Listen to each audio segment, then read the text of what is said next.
my name is Stephanie Hunt, and I'm a lecturer here in the TAPS department at Stanford. And I'm also the director of Three Sisters, one of the great plays, one of the great four masterpieces by the playwright Anton Chekhov, the Russian playwright. Chekhov is profoundly humanist. He's interested in flawed humans.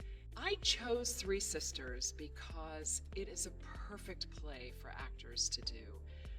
Like Shakespeare, Chekhov gives you a chance to delve into rich character work with an ensemble of actors. He was a specialist in this idea, we call it subtext, but the character is saying one thing, but they mean something else. And of course, in modern acting, we take this for granted, but he wrote it this way in his short stories and also in his plays. So it's very exciting to realize this inner life physically on stage.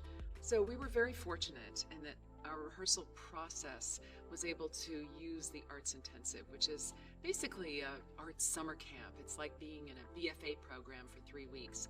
So for that 3-week period in September, before the quarter starts and before regular classes begin, the students got to live together, eat together, rehearse together, and they were working with me as the director and also with Matt Chapman, who was the director of ensemble and character movement.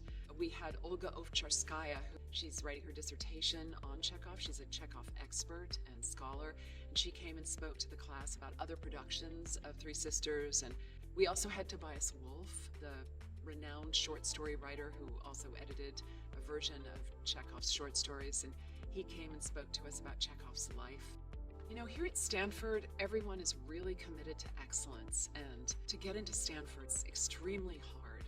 And so there's this idea of perfectionism even, and idealizing perfectionism. And the characters in Three Sisters do this. They have this standard for themselves of excellence, and they idealize their past. And yet, what they come to learn over the course of the 3.5 years that's covered in this play is that life is much more textured and complex, and that it involves loss and failure. And so this is a rather radical idea for a Stanford audience, that we have to embrace the complexity and the vulnerability in our lives, and that we sometimes fail, and that actually, for an artist or even a human being, we have to be allowed to make mistakes. That's sometimes where we discover the most about ourselves.